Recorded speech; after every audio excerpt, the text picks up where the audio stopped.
Senior C within 10 seconds.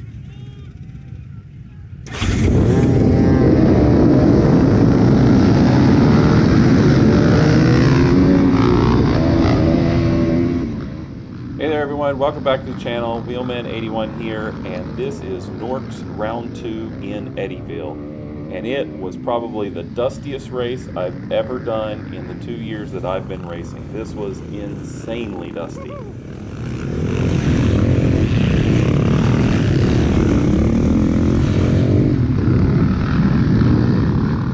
I was feeling really good going into this race. I was ready to, make some passes and finish high, but as you can see, if you get back in the cloud of dust behind the leaders, there's just not much you can do. You're just kind of going wherever you see a little bit of daylight and trying to not flip over tires and stuff that you can't see through the dust.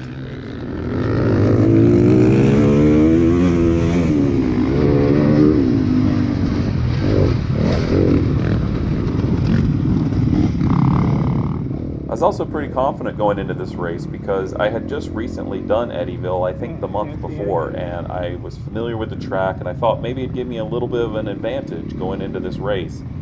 But as you can see here, I'm doing like 10 miles an hour or something, just trying not to hit people and trying not to fall over stuff. So unfortunately I didn't finish real well in this race, and it all came from the beginning here where I was just stuck in traffic. I was moving slow because I couldn't see. And pretty much the whole race was like this, even though after a while it opens up. There were so many people in this race with the NORCS series that there's just dust all the time for the entire race. It was pretty insane.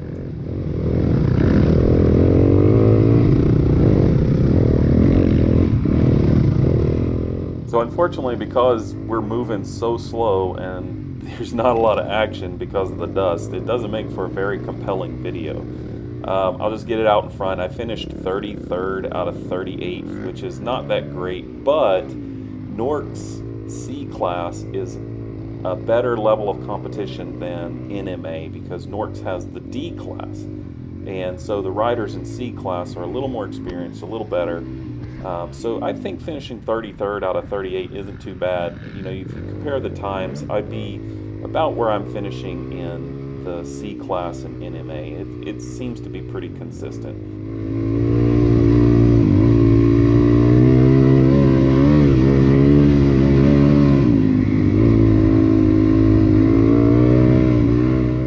So since the video is not that compelling, I thought I'd use this video time to do more of a talk about where I'm at mid-season, what's going on, why is this video so late, why isn't there a GPS overlay, that kind of thing, because some shenanigans have gone down. I'm sure you realize, since this video is so late, and I figured I'd just cover it here.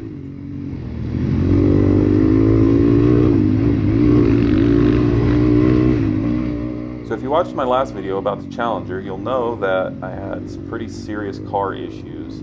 I blew up my supercharger at the track, and it took about a month to get everything fixed. Well, the reason that the camera view is a little different is because when I left the track that day, I actually left my recording camera in the car, and it was towed to the shop, and the shop was about an hour and a half from me.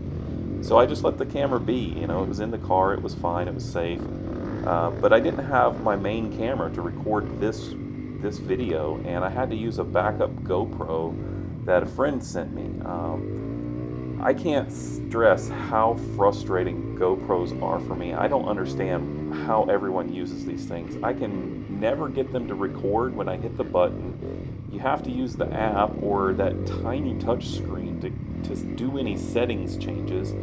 It's an incredibly frustrating experience for me. I use a Garmin Verb as my main camera, and it's got a big switch on the top that's record and turn off. And the button on the GoPro, it works like 50% of the time. I don't understand it. And I got video footage from this race, but in the following races, I thought I was recording, and it turns out I didn't get any footage. So even though I went to following races this month, I don't have any footage of it, and that's because I was using the GoPro.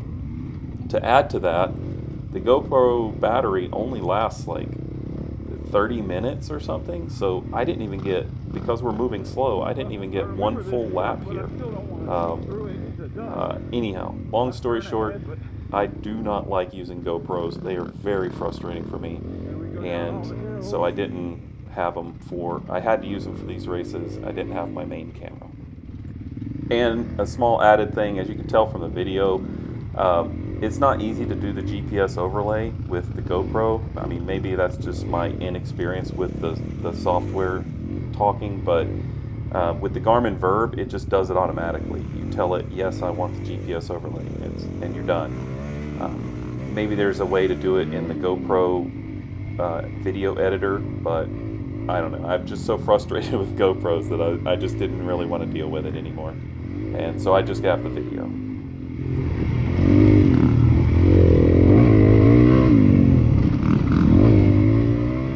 Getting back to the race though a little bit, you can see here that the people have spread out and it's kind of opened up a little bit.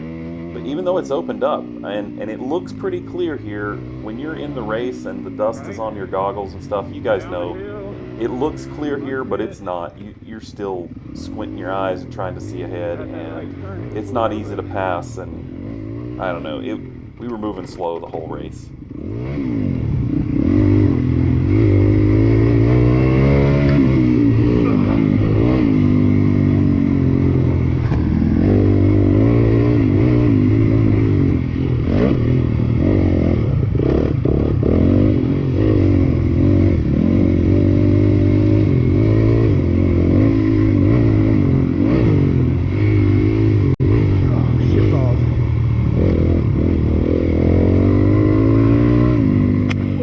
Took out a track marker there, and I think that might be the first time I've ever done that. I genuinely felt bad about it, but it's not like anyone can see where we're going anyway. You just kind of follow the person in front of you and hope for the best. I mean, dust conditions were off the charts bad here.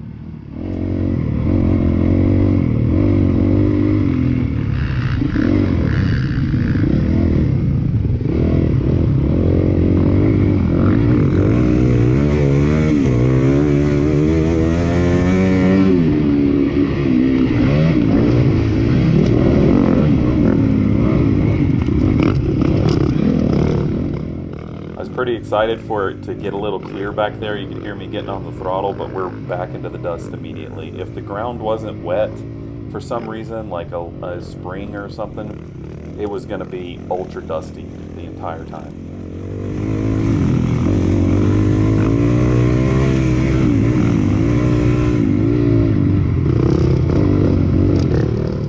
I will say though, with the windmills there through the dust, and they had helicopter rides going on, so occasionally you'd be coming up over one of these hills while a helicopter was doing some circling. It kind of felt like you're riding through an apocalypse movie, like the dust and debris, and we got sand masks on, and I mean, it was kind of a cool setting, regardless of the dust keeping the speeds real low. It was still fun.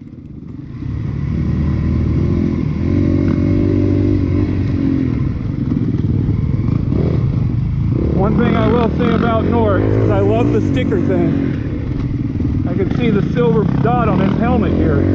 That's my class. He's my competitor. I love that. With NMA, I'm never sure.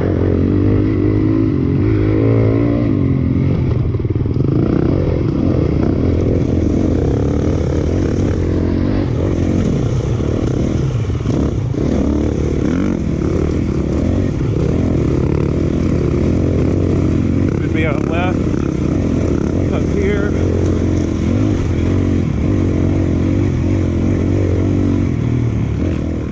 So for this race, I actually only had one laydown the entire race.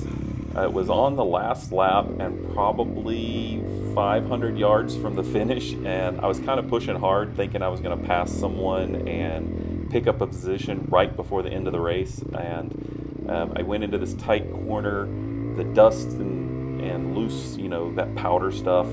I slid and fell down in that, and interestingly, just dropping the bike, at super low speeds, it somehow broke my clutch lever off, so it was a struggle to get back to the finish line, even though it was like right over there.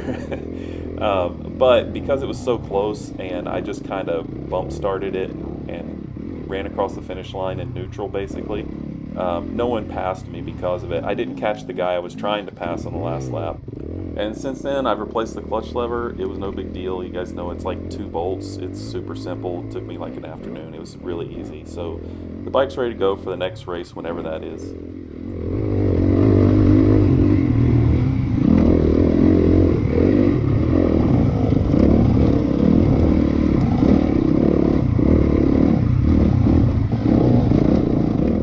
Speaking of next races, let's talk about that for a second. So this race, I believe, was on 4/20, April 20th. And the next races were a doubleheader back at Eddieville, but for NMA, and that was on 4/27 and 4/28, if I remember right. You have to check the calendar, but it was on the weekend. You guys know how it is.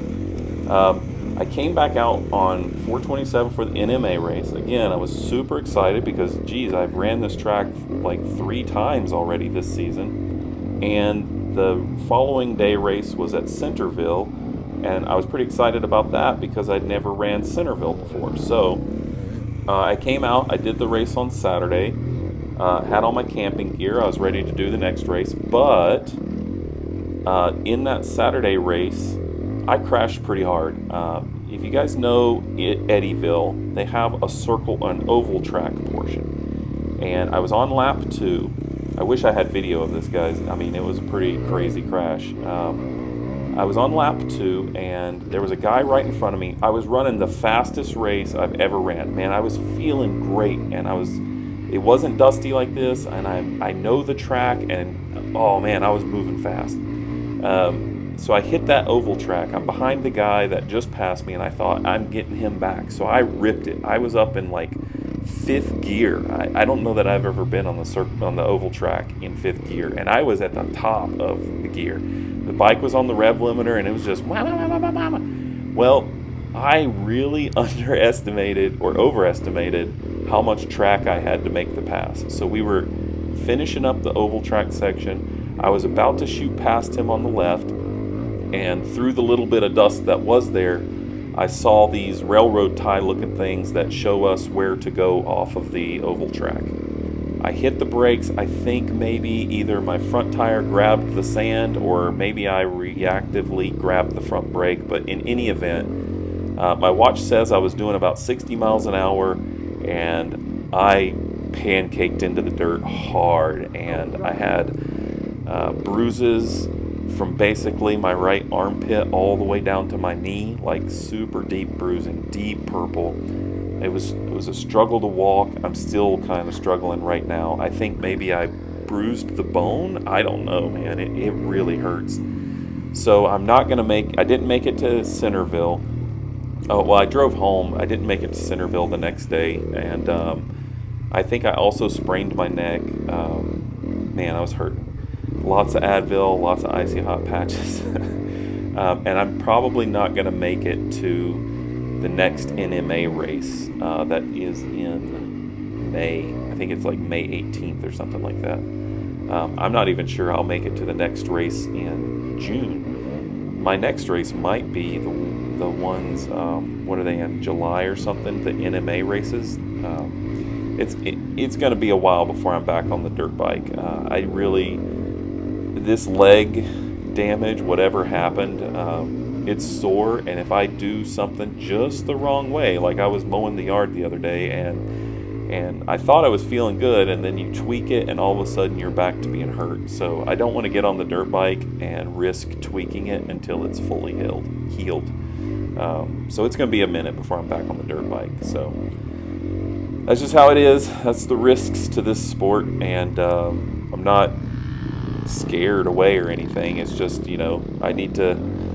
I'm riding beyond my capabilities sometimes. I get excited. I want to make passes. I want to win the race in my eyes, and that pushes you to go a little faster than maybe you should be going. So there it is. As far as the bike goes, though, interestingly, it's perfectly fine. I didn't even break a hand guard. I can't believe that I hit the ground at 60 miles an hour or whatever my watch says I was doing. I was probably doing a little less than that because I was on the brakes right before it. But anywho, nothing was damaged. I looked it over, it ran great. I finished the race. I moved over to the pits and just kind of sat there until the checkered flag waved.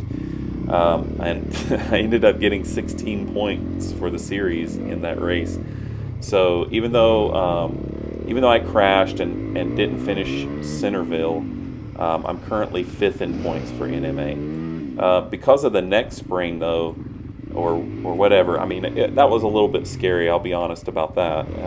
You know, hurting your neck is a little bit of a big deal. So I'm probably going to look into getting one of those neck braces, the Liat neck braces. They seem to be controversial online, and I don't know why. I guess range of movement is a big deal, but I'd much prefer to not hurt my neck than to be able to look around while I'm riding the bike a little bit more, if that makes sense. So I'm going to get one of those Liat neck braces for the future, and I'll probably have that in the next race.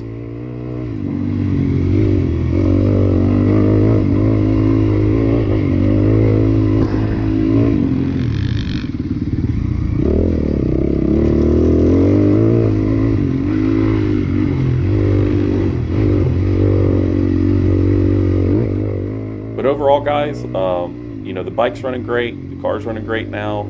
I'm on the mend, so it won't be that long before I'm back on the bike. I'm hoping to have some dirt bike videos coming to you, hopefully I'll be in the July race or whatever the next one is after May. We'll see. I'm almost certainly not going to make it to the May one, but I'm aiming to do the one after that, and it's a NORCS race, but I just don't remember what day it is exactly. So I hope to see you guys there. Thanks again, guys, for all the support, showing up to the races and telling me you follow me on YouTube and watch my videos. That's great. I love it. And I hope to see you guys at the next race. Again, thanks for watching.